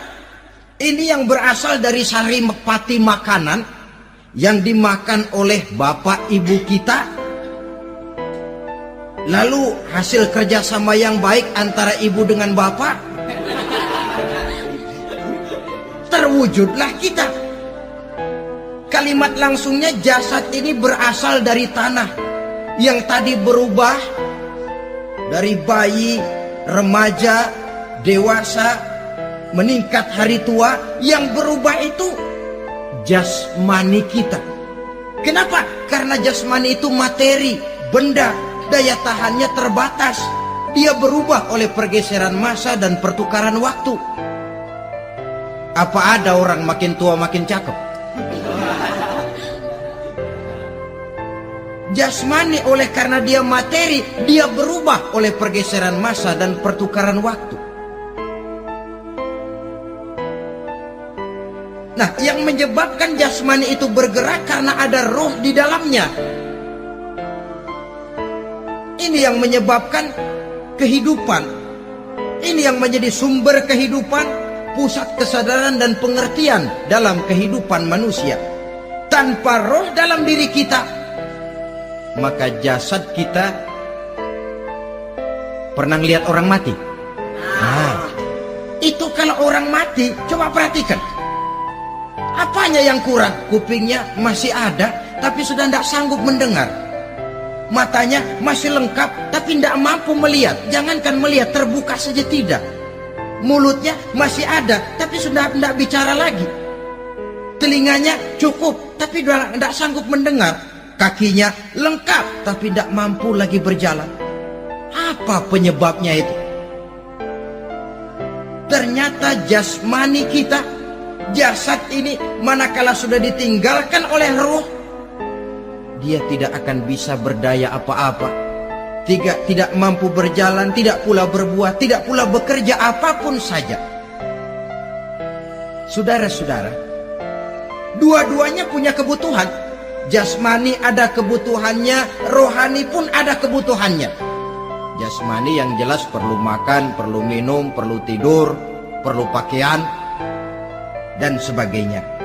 Nah, apabila saat berpisah datang, ajal sampai, berpisahlah roh dan jasad. Dan itulah yang dinamakan dengan maut. Jadi apa sih mati itu? Mati adalah berpisahnya roh dengan jasad. Sebab itu Islam sangat menganjurkan kita untuk banyak-banyak mengingat mati. Bagaimana caranya mengingat mati? Pertama, mati itu kan pasti. Kira-kira yang hadir di sini ada yang nggak mati nggak kira-kira? Semuanya bakal mati kan? Berani?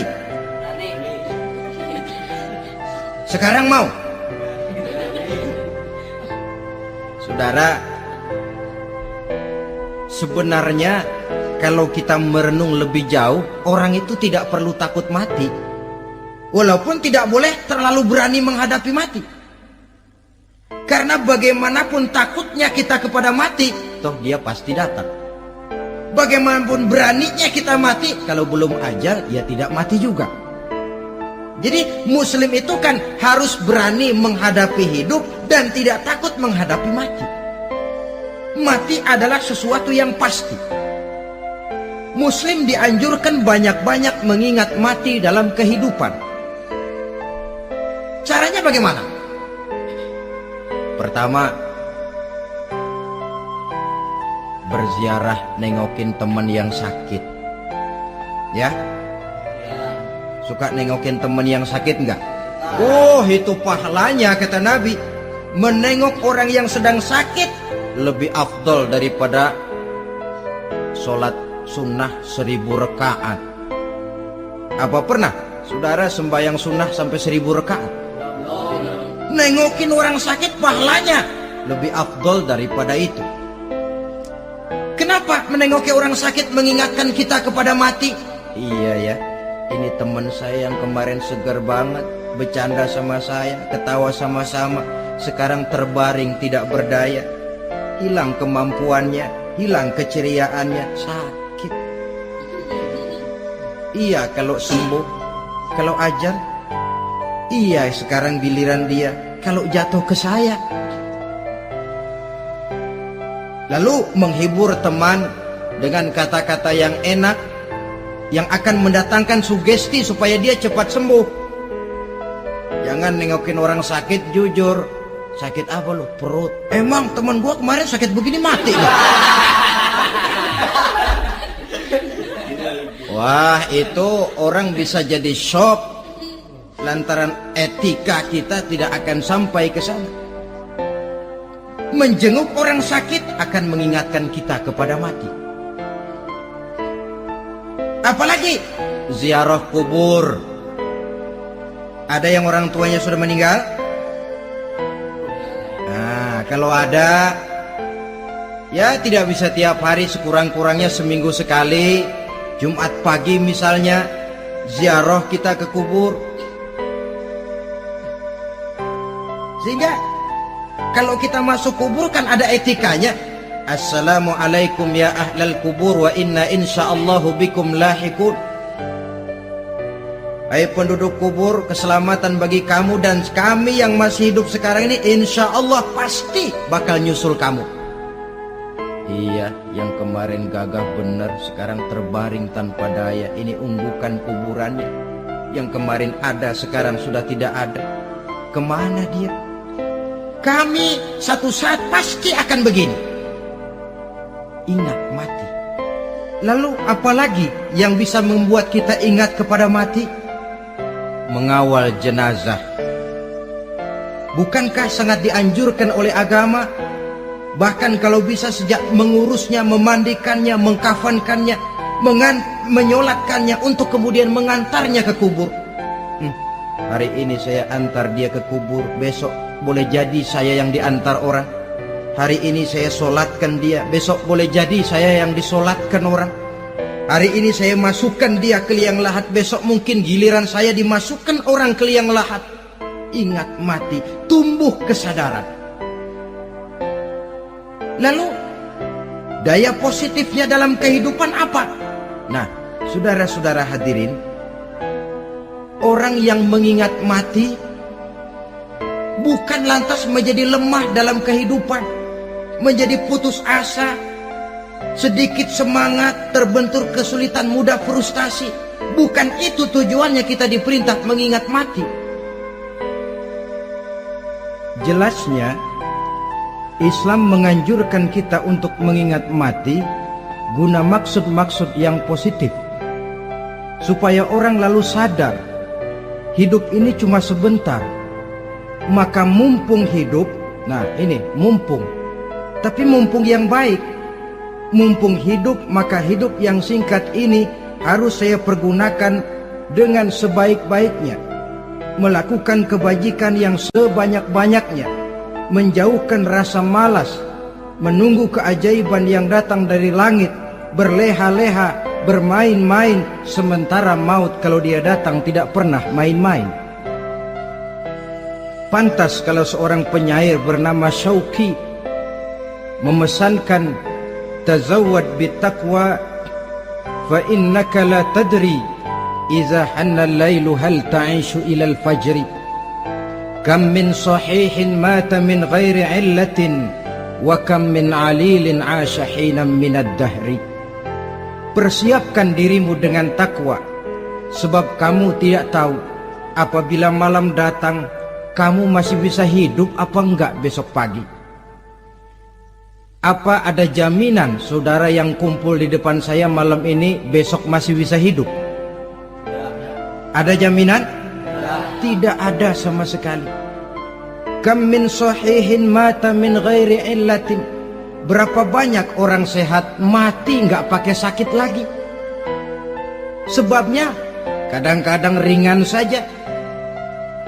Ada yang cuma jatuh di kamar mandi mati. Ada yang cuma ketiban pensil. Iya, kalau ketiban pensil 3 peti masa nggak mati.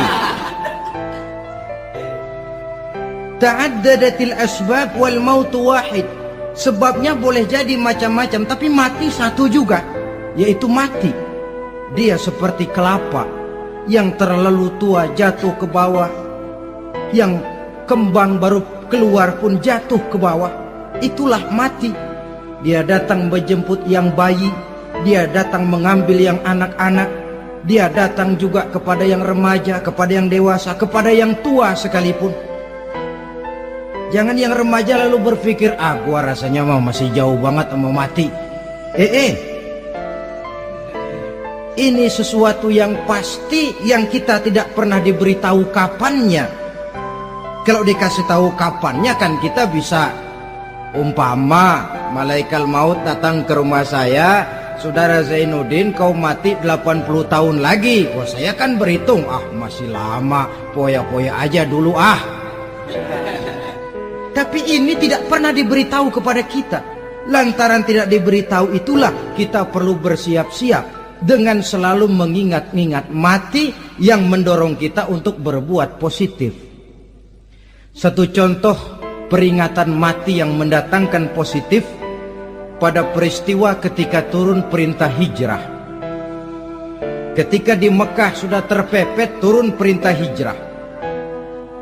Ini sahabat yang berangkat hijrah, jangan dikira semua bulat hati. Ada yang mikir, kalau saya hijrah berangkat dari Mekah ke Madinah, nanti di tengah jalan dicegat oleh kafir Quraisy lalu dibunuh, pan mati saya. takut mati. Allah peringatkan, kullu nafsin za'iqatul maut. Kamu disuruh hijrah saja takut mati, padahal kamu tahu semua yang hidup bakalan mati. Diam saja di Mekah mati, hijrah ke Madinah pun akan mati. Mendengar ayat ini, Sayyidina Umar bin Khattab seperti dibakar semangatnya. Kalau sebagian sahabat hijrah sembunyi-sembunyi, beliau mau hijrah itu malah bajingan Quraisy dikumpulkan ke Ka'bah. Pidato, ya ma'syara Quraisy, dedengkot Quraisy, dengerin. Besok pagi yang namanya Umar bin Khattab mau hijrah dari Mekah ke Madinah. Siapa yang kepengen kepalanya berpisah dengan badannya, persilahkan cegat Umar di jalanan. Besok dengan tenang dia berangkat hijrah, gak ada yang berani nyegat. Tuh Quraisy juga barangkali mikir, gue ngapain nyegat penyakit. Begitu ingat mati, timbul semangat juang, timbul semangat berbuat. Ini ingat mati yang positif, bukan yang melemahkan semangat. Dah jangan kerja rajin-rajin dah, lu bakalan mati. Ini ingat mati yang salah pasang. Ingat mati seharusnya mendorong manusia untuk berbuat lebih tekun. Allah memberikan peringatan, qul innal mauta allazi tafirruna minhu fa innahu mulaqikum. Katakan, maut yang kamu akan melarikan diri daripadanya, yang kamu takuti benar dia pasti akan datang menjemput kamu. Saudara-saudara hadirin yang saya hormati, datangnya memang tidak kita harapkan yang namanya maut. Tapi sekali dia datang, tidak ada pintu tempat kita lari. Dia memang tidak pernah kita undang. Tapi sekali dia datang, mengetok pintu, kekuatan apa yang bisa menolak? Dia sebuah tanda seru dalam kehidupan. Apa yang menyebabkan orang takut mati? Pertama barangkali karena dia tidak tahu bagaimana kehidupan sesudah mati. Alam kubur gelap, alam akhirat gelap, sehingga dia bingung. Lantaran bingung lalu jadi takut. Yang kedua boleh jadi oleh bayangan-bayangan dosa yang pernah dia kerjakan di dunia ini. Kerjanya cuma menumpuk dosa. Dia gembira, bahagia, tertawa di atas tumpukan dosanya. Merasa segan berpisah dengan seluruh kehidupan ini. Sehingga boleh jadi maut adalah sesuatu yang ditakutkannya benar dalam kehidupan. Tapi bagaimanapun takutnya, tidak ada tempat lari dari dia. Dalam ayat lain Allah jelaskan, Aynama takunu yudrikumul mautu walau kuntum fi burujim musayyadah. Di mana saja kamu berada, dalam benteng yang paling tangguh sekalipun, maut pasti akan datang menjemput kamu. Nah, bagaimana caranya maut datang menjemput kita?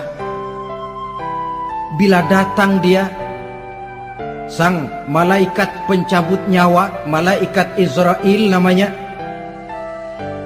hendak mengambil roh kita.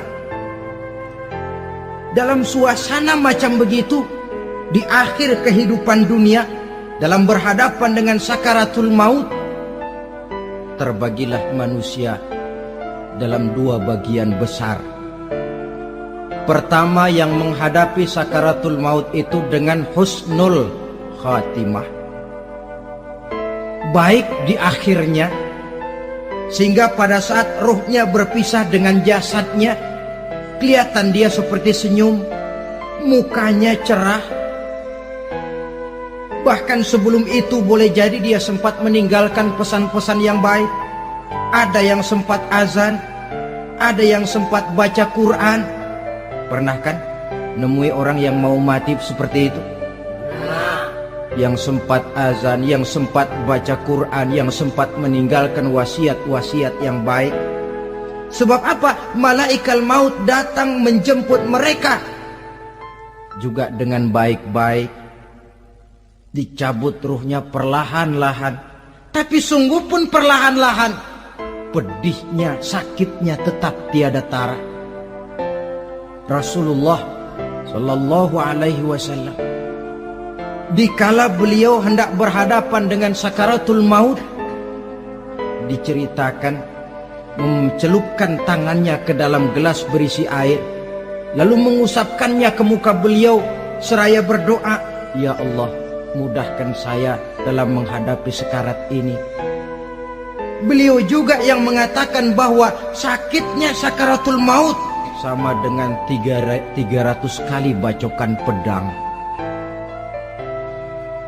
Sehingga kita diajarkan doa, di antara doa selamat itu kan ada Allahumma hawwin alaina fi sakaratil. Ya Allah, mudahkan saya di dalam menghadapi sakaratul maut itu. Ketika ruh ini keluar dari jasad, mata masih mengikuti ruh itu.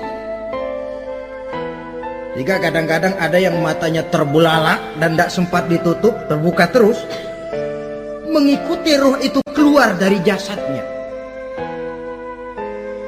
Adapun golongan kedua, manusia yang ketika berhadapan dengan sakaratul maut mendapatkan su'ul khatimah, jelek di penghabisannya.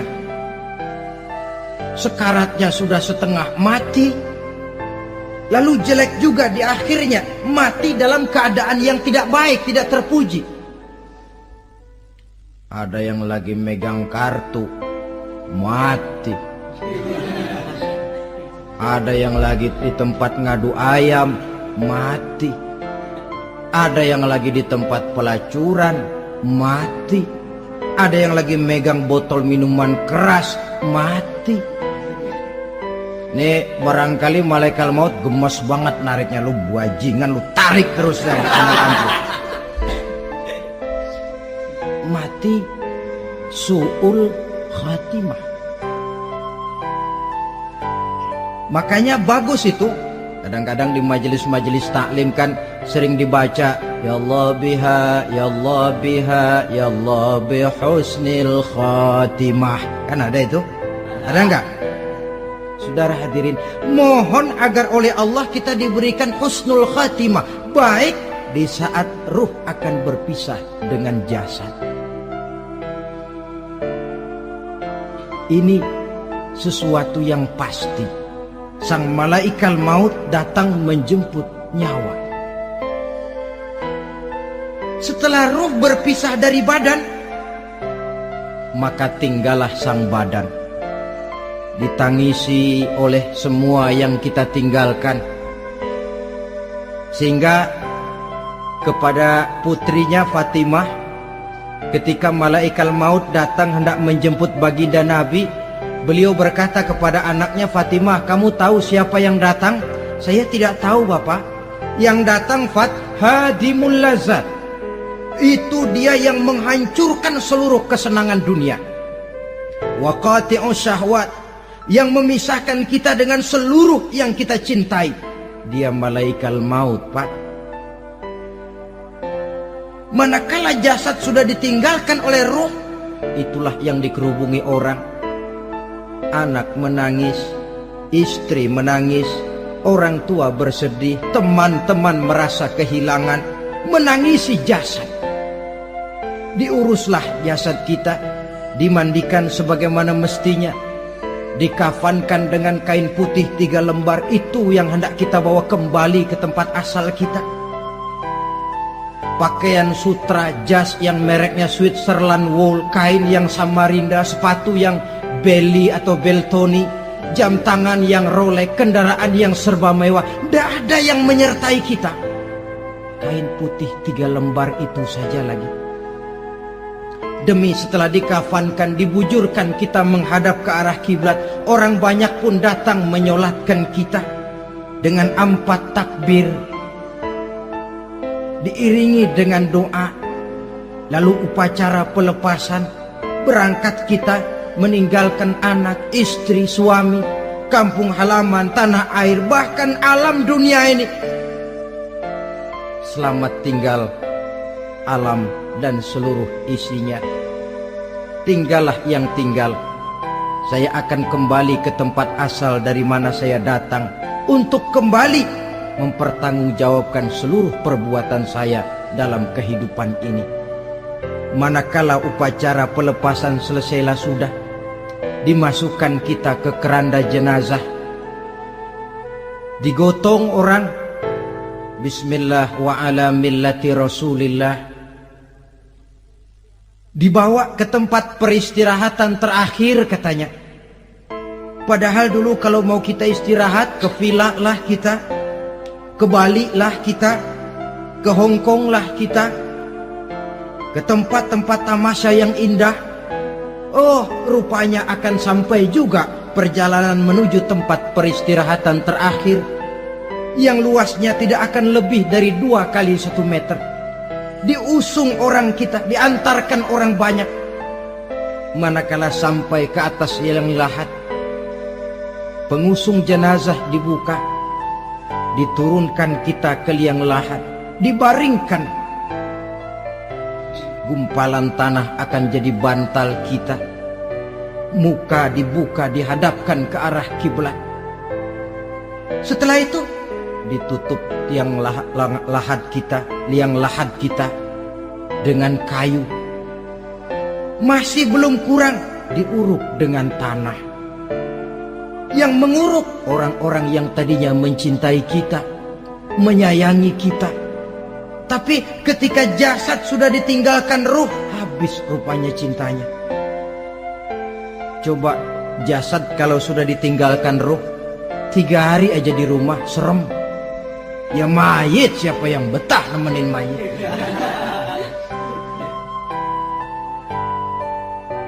Lalu bila upacara pemakaman selesai, maka berusahalah semuanya. Para pengantar akan kembali ke rumahnya masing-masing. Maka masuk kita ke alam kehidupan, yaitu yang disebut alam barzah atau alam kubur. Apa selesai hidup sampai di situ? Tidak. Hanya beberapa langkah setelah yang mengantar kita pulang. Diriwayatkan dalam hadis Bukhari dan Muslim, bila seseorang sudah diletakkan di kuburnya, lalu yang mengantar kembali pulang, maka roh si mayit akan dapat mendengar bunyi terompah orang yang pulang itu. Bunyi terompahnya terdengar. Datang 2 malaikat menanyakan dia dengan pertanyaan-pertanyaan yang kalau bisa dijawab dengan betul. Dua malaikat yang bernama Munkar Nakir akan bilang, jawabanmu betul. Tenanglah kau di sini, naumatal arus. Tidurlah kau di sini seperti tidurnya pengantin. Orang yang baik-baik di alam kuburnya akan mendapat nikmat kubur. Sehingga masa penantian yang lama, sebab jangan lupa, kita masuk ke kubur itu kan menunggu sampai datangnya hari kiamat. Jadi kalau kiamat umpama masih 1000 tahun lagi, ya 1000 tahun kita menunggu. Orang yang baik-baik, penantian di alam kubur, kata malaikat, naumatal arus. Tidurlah kamu seperti tidurnya pengantin. Bagaimana sih tidurnya pengantin? Nggak berasa. Iya, kata anak sekarang, endah aja udah. Begitu mendusin pagi, kata lakinya, malam sebentar bener ya Neng. Sebentar betul katanya malam. Ya tentu saja tidak terasa. Kenapa? Dia tidak pernah memikirkan waktu. Terbawa oleh kenikmatan dan kelezatan yang dirasakannya dalam kehidupan. Tapi orang kafir, orang yang dosanya bertumpuk, tidak sanggup menjawab pertanyaan 2 orang malaikat, maka dia akan mendapat azab di alam kuburnya terus menerus siang dan malam sampai datangnya hari kiamat. Ibarat maling ayam ketangkep, belum masuk pengadilan udah digebugin duluan. Kan begitu kan? Ada maling ayam nggak di sini? Itu yang nyaut tadi pengalaman itu. Di sidang belum divonis, belum digebukin babak belur. Saudara hadirin, maka alam kubur bisa merupakan raudhatun min riyadil jannah. Taman di antara taman-taman surga, pun juga bisa merupakan hufratun min hufarin niran, menjadi liang daripada neraka. Ada lagi riwayat yang dari Imam Muslim yang diperoleh dari Zaid bin Sabit. Zaid bin Sabit cerita, satu hari kami bersama Rasulullah sallallahu alaihi wasallam berada dalam kebun kepunyaan Bani Najjar. Rasulullah sedang duduk di atas keledai. Tiba-tiba entah bagaimana itu keledai terkejut, kaget, berontak, hampir Rasulullah jatuh. Rasulullah kemudian bertanya, rupanya di kebun itu ada kuburan tua, 5 atau 4 kuburan. Rasulullah lalu bertanya, saudara-saudara ada yang tahu nggak ini kuburan siapa? Nggak ada ya Rasulullah. Memang kenapa? Ini penghuni kuburnya lagi disiksa oleh Allah. Andai kata boleh saya mohon kepada Allah supaya kamu dengar seperti yang saya dengar, andai kata saja kamu kuat mendengarnya, saya pasti akan berdoa. Tapi sayang, saya yakin kamu pasti tidak akan kuat mendengar mereka mendapat azab di kuburnya. Hadis sahih riwayat Imam Muslim dari Zaid bin Sabit. Kehidupan di alam barzah. Pak, iya kalau yang matinya dikuburin. Lah kalau yang matinya diceburin ke laut, dibakar, di medan perang hilang gak ketahuan kemana jenazahnya. Saudara, hilang kek, dikubur kek, di dalam lautan direndam kek, itu kan cuma logika kita. Menurut Allah tidak ada perbedaan orang mati dikubur di dasar lautan, atau dibakar sampai jadi abu, atau gugur di medan perang tidak ketemu jenazahnya. Entah mereka tetap masuk ke alam barzah namanya. Jasad boleh hancur, tapi roh sebagai sumber kehidupan, pusat kesadaran dan pengertian, dia tetap ada, mengalami kebahagiaan dan kegembiraan, atau mengalami kepedihan dan penderitaan, bergantung kepada amalan yang kita lakukan dalam kehidupan di dunia ini. Maka dalam Yasin tadi kan jelas, qul yuhyiha alladzi ansha'aha awwala marrah, yang menghidupkan mereka yang dikubur di dasar lautan, mereka yang dibakar sampai jadi abu, yang akan menghidupkan ialah Allah yang menciptakan mereka dulu pertama kalinya. Jadi kalau sudah ada aslinya, ya tentu tidak perlu contoh lagi, akan sangat mudah membuatnya. Orang tua kita, keluarga kita yang sudah berpulang, mereka di alam barzah sekarang ini bisa mendapat nikmat kubur, bisa mendapat azab kubur, bergantung amalan mereka dalam kehidupan di dunia ini. Dalam Musnad Imam Ahmad dan Sahih Abi Hatim malah ada tambahan riwayat. Orang yang banyak kebajikannya di dunia, amalannya akan datang menemani dia. Sholatnya dekat kepalanya, puasa sebelah kanan, zakat sebelah kiri, menghibur dia. Malahan dikatakan berbentuk orang yang cantik menemani dia di alam kuburnya. Aneh, dia tanya, man anta lam ara fid dunya ajmal minka. Siapa kamu? Di dunia ini belum pernah saya melihat orang secantik kamu. Dia jawab, ana amaluka soleh. Saya adalah amalmu yang soleh yang kau kerjakan waktu di dunia. Saya sekarang diperintahkan untuk menemani kamu di sini. Alhamdulillah. Sedangkan amalnya yang jahat akan datang dalam bentuk yang menyeramkan menemani dia di sana. Bayangin deh, di kuburan ditemenin yang serem-serem. Sama juga di dunia. Di dunia, kalau kita di tempat gelap ditemenin orang cakep, enak nggak? Enak. Wah, pengalaman. Tapi coba bayangin, sudah tempatnya gelap, yang nemenin jelek nggak ketulungan, gerah kita. Nah, saudara hadirin yang saya hormati, lalu bagaimana tempat arwah-arwah yang sudah kembali menghadap Allah yang disebut mustaqarrul arwah itu? Macam-macam tingkatannya sesuai dengan profesi dan amalannya waktu di dunia. Ada roh-roh itu yang setelah pisah dengan jasad, artinya mati, ditempatkan di tempat yang disebut a'la iliyin, tempat yang tertinggi. Siapa ini? Arwahnya para nabi dan para rasul. Ini fi a'la iliyin, di tempat yang tertinggi. Arwahnya para nabi, arwahnya para rasul. Dan karena kita bukan nabi, bukan rasul, ya jangan mimpi dapat tempat fi a'la iliyin, kecuali kalau Allah menghendaki. Itu hak prerogatif Allah, tapi kan tidak adil kalau Allah melakukan itu. Ini kelompok roh-roh yang masuk golongan VIP, the first class, para nabi, para rasul. Lalu ada pula roh-roh itu yang setelah pisah dengan jasadnya diumpamakan seperti burung-burung hijau yang berterbangan di perkebun-kebunan surga.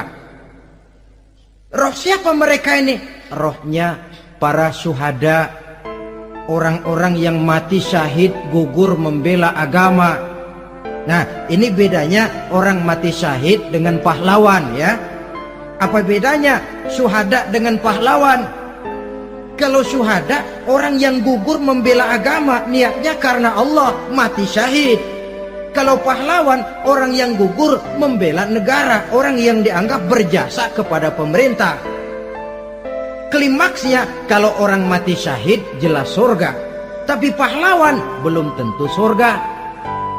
Kenapa? Bergantung kepada negara macam apa yang dibelanya dan pemerintah model mana yang dibelanya. Di negara-negara komunis misalnya, banyak nggak pahlawan? Dengan sekian tanda jasa yang mati di medan perang dan sebagainya. Kira-kira pahlawan komunis masuk surga enggak? Ya, kalau pahlawan komunis masuk surga, kita enggak kebagian kapling di surga barangkali. Inilah bedanya pahlawan dengan orang mati syahid. Kemudian ada pula roh itu yang tertahan di pintu surga. Tertahan di pintu surga. Ini seperti tadi, orang yang mati syahid tapi masih ada kaitan di dunia. Rasulullah pernah ditanya orang, ya Rasul, kalau saya maju ke medan perang bela agama, mati syahid, apa saya masuk surga? Iya, masuk surga. Kecuali kata Nabi, kalau masih punya utang. Nah, tertahan di pintu surga. Ada pula roh itu yang tertahan di alam kuburnya. Ini umumnya seperti tadi itu. Ada mempunyai dosa, mempunyai kesalahan, sehingga merasakan azab kubur. Ada juga roh itu yang tertahan di permukaan bumi. Mereka yang dalam hidup selalu menumpuk dosa-dosa yang besar, meninggal sebelum keburu untuk bertaubat. Saudara hadirin yang saya hormati, inilah yang kita khawatirkan. Sebab jikalau pada saat roh sudah datang, jikalau saatnya roh datang berpisah dengan jasad, menemukan sakaratul maut, saat itu taubat sudah tidak akan ada gunanya lagi. Masuk ke alam kubur, mendapat azab kubur sampai datangnya hari kiamat. Berapa lama di alam kubur ini? Menunggulah kita sampai datang saatnya kiamat. Nah, saudara-saudara, apa tanda-tanda hari kiamat? Kapan dia akan datang? Bagaimana hal ihwal manusia pada saat terjadi kiamat? Bagaimana alam ini? Bagaimana perhitungan di padang mahsyar? Insya Allah akan saya ungkapkan pada bagian kedua dari ceramah ini. insya Allah kita akan lanjutkan pembicaraan ini sampai kepada terminal paling akhir, surga dan neraka. Inilah saja pertemuan kita pada kesempatan kali ini. Terima kasih banyak atas segala perhatian. Mohon maaf atas segala kekurangan. Wabillahi taufiq wal hidayah. Wassalamualaikum warahmatullahi wabarakatuh. Waalaikumsalam